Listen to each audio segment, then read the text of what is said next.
Acompaña el flamante congresista Fernando Rospigliosi, también de Fuerza Popular, y lo primero que queríamos es, bueno, agradecerle la entrevista, pero preguntarle, ¿hay aquí solamente un problema de mal manejo económico o también podría haber un componente político detrás de esto? Fernando, buenas noches, Mávila.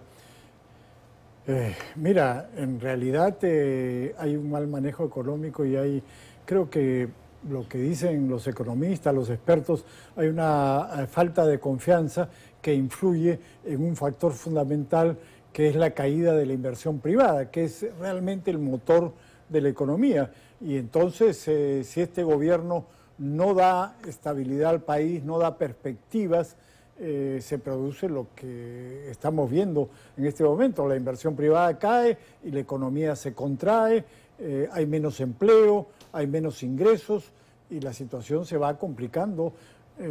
Si tenemos a la vez una crisis política casi permanente, una debilidad institucional, es muy seria la situación del país. Creo que hay mucha gente que no se está dando cuenta de cuán seria es, a pesar de las advertencias. Ahora, es un problema del gobierno, porque hay quienes dicen el gobierno es timorato porque el Congreso lo tiene contra la pared.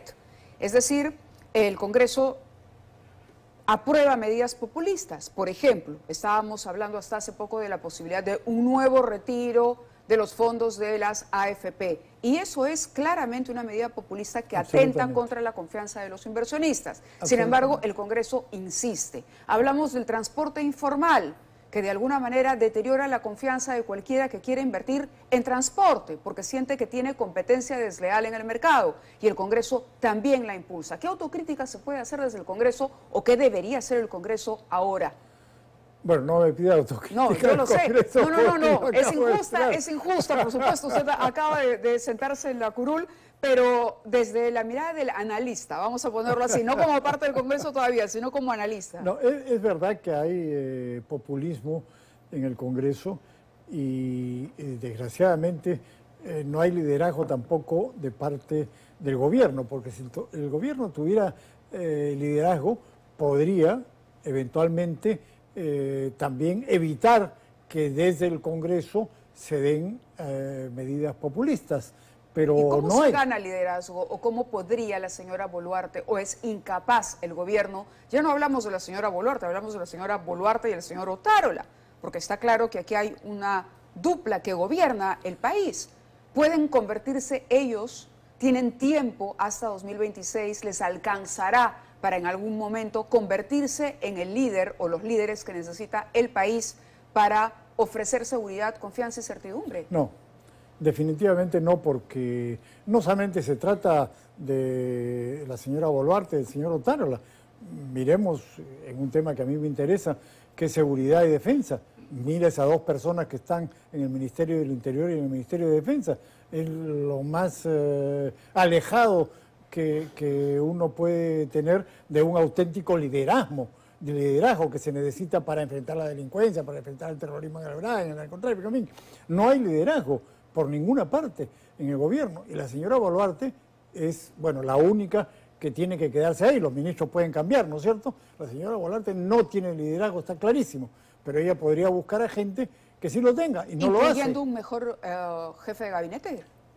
Probablemente sí, probablemente sí. Ahora, siempre lo que existe ahora es el miedo. El congresista Anderson, por ejemplo, critica al ministro de Economía, con justificada razón, creo yo, pero siempre hay el miedo de que de repente sale este señor Contreras y ponen a uno peor. Claro, y ese es el problema, porque el miedo es la peor emoción contra la economía. Nadie puede apostar con miedo. Entonces, estamos sosteniendo algo porque tenemos miedo de que mañana sea peor de lo que tenemos hoy. Entonces, ¿qué hacemos? Mira, y el problema es la incertidumbre, porque nadie sabe qué va a pasar mañana o pasado mañana. Por eso también cae la inversión privada, porque hay incertidumbre. Si tú supieras que las reglas de juego son claras y que se van a mantener y que hay una luz al final del túnel, bueno, las cosas cambiarían. Pero lo que hay es una enorme incertidumbre y este gobierno no está haciendo nada para cambiar eso. ¿Y cómo lo cambias? Con liderazgo, pues. desgraciadamente esa es la única posibilidad. Y si esa es una posibilidad negada en el tiempo que le queda al gobierno, ¿de qué estamos hablando? Bueno, no es negada porque la señora Boluarte podría hacer los cambios que requiere, es decir, no es imposible. No es que no haya gente en el Perú que pueda asumir el liderazgo que le falta a ella, pero esa es la decisión que tiene que tomar ella. Y hay, tú me dices, lo del Congreso, bueno, el Congreso tampoco, por supuesto, va nunca a censurar al señor Otárola, porque eso implica un peligro. A eso vamos. Bueno, pues, desde el Congreso tampoco se hace un control político eficiente, por el contrario, yo le acababa de mencionar dos ideas nada más que son claramente atentatorias de esa confianza, porque uno no sabe cómo mañana también puede actuar o qué ley puede aprobar el Congreso. No es que el Congreso no haga un control político, pero el Congreso no va a ejercer ese control en el caso del presidente del Consejo de Ministros por las razones evidentes, ¿no? Eso no hay... Y por otro lado se habla del cuoteo político, es decir, que tiene que haber algún ministro representante de determinado sector porque eso le garantiza la permanencia de la señora Boluarte hasta 2026. Eso no necesariamente tiene que ser así, ellos lo están haciendo así, pero como digo, si hubiera liderazgo no necesitaría ese tipo de cuoteo. Ahora, la otra cosa que hay que reconocer también es que este es un Congreso muy fragmentado, eso es lo que hay. Y entonces ahí tienen que darse una serie de acuerdos y conversaciones. El problema es que los acuerdos siempre apuntan, digamos, no es que haya los grandes acuerdos para promover o atender estos temas, sino se priorizan otros asuntos y finalmente no hay una agenda país en ninguno de los dos poderes del Estado. No, pero digamos que en algunas cosas se ha avanzado, claramente. O sea, se ha elegido un tribunal constitucional, por ejemplo. Se ha elegido al defensor del pueblo. Puede no gustar, pero peor es dejar las cosas la elección en el limbo. del defensor del pueblo dejó la sensación de cuoteo. No, todo siempre es así. Siempre. Porque es producto de una negociación política. Siempre. A eso vamos. Te estoy diciendo, ¿Hasta dónde puede tienes 13 llegar grupos, el límite de tengo que tomar una decisión que puede no ser popular, pero tengo que tomarla? Hay que tomar las decisiones. Porque esto es lo que le conviene. Hay que tomar las decisiones. Hay que tomar las decisiones, en efecto. Pero en esta situación, con un Congreso como el que tenemos muy fragmentado, no puedes decir tú, yo hago lo que me parece o hago lo que me parece mejor. Tengo que hacer lo que creo que es posible hacer. Esa es la realidad. Y a veces eso se critica y se dice, bueno, pero bueno, si no se hiciera eso, ¿qué pasaría? Estaríamos peor. Esa es la realidad. Hablando de seguridad, porque la seguridad también supone una situación adversa al progreso y al desarrollo económico. Los gastos en seguridad se han disparado. No solamente eso, sino que la incertidumbre que te genera tener esta tremenda inseguridad. Los negocios son víctimas de extorsión. Todos los días, los en comercios, todas partes. Los pequeños empresarios reducen su horario de trabajo. Y eso va subiendo, ojo. El estado de emergencia recorta también. Ha empezado por abajo, ha empezado con el bodeguero, con el taxista, con el mototaxista, pero eso va subiendo y va llegando a otros niveles. Entonces, eso es gravísimo. ¿Qué hacemos, por ejemplo? Ese tema sí lo maneja Fernando y sobre eso sí le podemos preguntar. Seguridad, ¿cómo tomar el control y crear o generar liderazgo? ¿Qué medidas hay que puedan ser efectivas, que la gente sienta realmente que la cosa puede enderezarse? Bueno, para empezar hay que tener liderazgo, es decir, hay que tener personas que estén dispuestas a jugársela, no corchos que floten en todas las aguas. ¿Por qué? Jugársela por enfrentar a la delincuencia. ¿Cómo?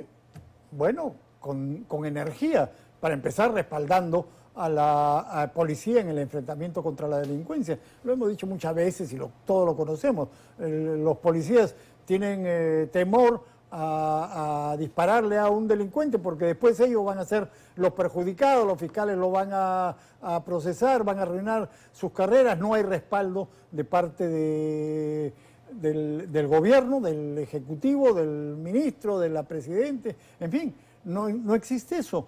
Y muchas veces prefieren no meterse en problemas, dejar que el delincuente se vaya. Los fiscales sueltan a los delincuentes a cada rato, ni siquiera equiparan al delincuente con el policía. El delincuente está por encima del policía. Le creen más al delincuente que al policía. Hay que cambiar el Código Procesal Penal en ese aspecto, retornar la investigación preliminar a la policía. Ese es un tema que se viene discutiendo ya hace bastante tiempo. Y nadie hace nada. ¿Y de quién depende? Bueno, del Congreso y ahora también del Ejecutivo, porque se le han dado facultades delegadas. Claro, esta norma, por ejemplo, 30 años de prisión para quien roba un celular. Es una tontería, es un absurdo, o sea, es totalmente desproporcionado. Ahora te dan una pena mayor por robar un celular que por homicidio. Es decir, eso se llama populismo penal, porque hay mucha gente, la mayoría de la gente cree que con penas más altas se disuade a la delincuencia, y eso es absolutamente falso, está comprobado en el Perú y en todo el mundo. Lo que disuade a la delincuencia es capturarlo, procesarlo y sentenciarlo al delincuente. Eso es lo que disuade, sin penas tan altas como por ejemplo esta del robo de celulares. Hay gente que cree que poniendo cadena perpetua no van a haber delincuentes. Falso. Además, no hay dónde poner a tanto delincuente, porque no se construyen cárceles. Se anunció en 28 de julio la construcción de 2 penales. 2 cárceles hasta 2026. Correcto. Bukele construyó una para 40.000 en 10 meses. Bueno, pero aún así, de esas 2 no tenemos mayor conocimiento. Nada. O sea, van a demorar como el metro de Lima, como la última línea que están haciendo el metro de Lima, que hay 10 años y nadie sabe cuándo va a empezar. Ayer en Chayapalca, se encontró una pistola, un par de armas y municiones a 400 metros, enterrados a 400 metros del penal de Chayapalca, el penal de máxima seguridad. Tampoco se ha visto el tema de bloquear, de comprar estos bloqueadores, por ejemplo, y evitar que las bandas se manejen y se dirijan desde el interior de los penales. Ese problema lo arrastramos desde hace años.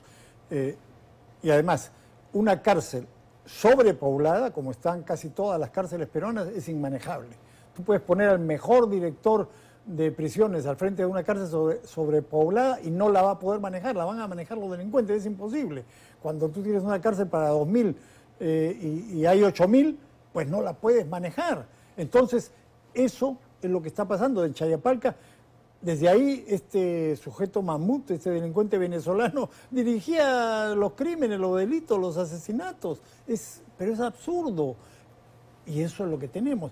¿De quién es esa responsabilidad del gobierno? Los penales son responsabilidad del gobierno, como la policía es responsabilidad del gobierno. Bien, no Fernando, hacen lo que tienen que hacer. De acuerdo.